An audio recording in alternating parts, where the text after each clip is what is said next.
मंत्री महिला व बाल विकास यांना एक निवेदन करायचं आहे, त्यांनी निवेदन करावं.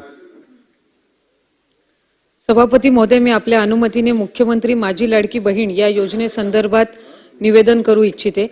सदर योजनेत अर्ज करण्याची मुदत ही 1 जुलै 2024 ते 15 जुलै 2024 पर्यंत ठेवण्यात आली होती.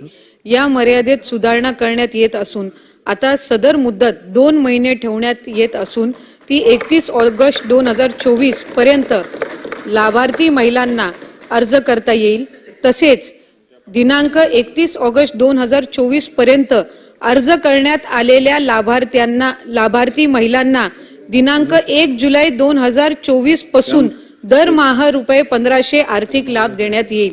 त्यामुळे ज्यांनी ऑगस्ट महिन्यामध्ये पात्र अर्ज केला असेल तरीही त्यांना जुलै महिन्यापासूनचा लाभ हा देण्यात येणार. या योजनेच्या पात्रतेमध्ये आदिवास प्रमाणपत्र आवश्यक असल्याचे नमूद करण्यात आले होते.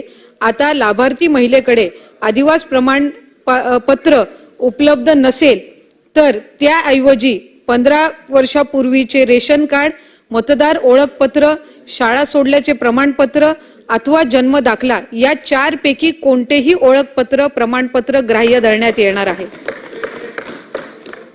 कोणतेही एक. सदर योजनेतून 5 एकर शेतीची अट ही वगळण्यात आलेली आहे. त्यामुळे ज्यांचं उत्पन्न 2.5 लाखापेक्षा कमी असेल, 2.5 लाखापेक्षा जास्त नसेल, त्यामध्ये जर सुरुवातीला अट ठेवण्यात आलेली होती की 5 एकर जर शेतजमीन असेल तर त्यांना या योजनेचा लाभ मिळणार नाही, तर ती आपण आता शिथिल केलेली आहे. त्यामुळे मराठवाडा असेल, विदर्भ या भागामध्ये नक्कीच अधिक लाभार्थ्यांना या योजनेचा लाभ घेता येईल. सदर योजनेत लाभार्थी महिलांचा वयोगट हा सुरुवातीला 21 ते 60 वर्ष इतका धरण्यात आलेला होता. त्याऐवजी त्याच्यात आता सुधारणा करून 21 ते 65 वर्ष वयोगट हा करण्यात आलेला आहे.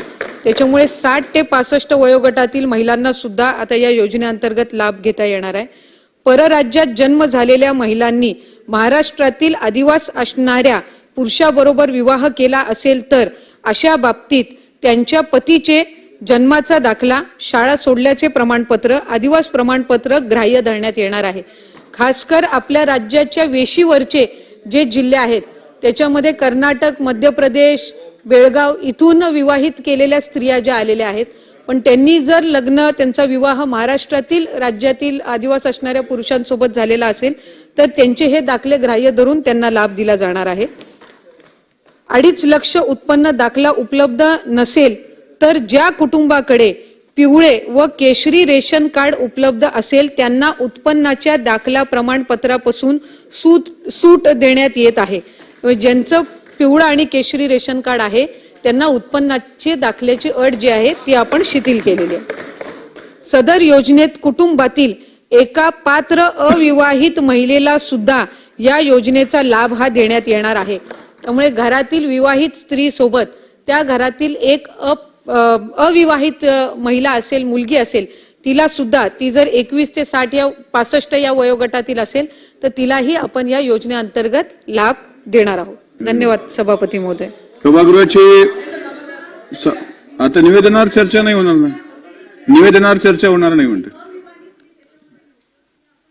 निवेदनावर नाही आता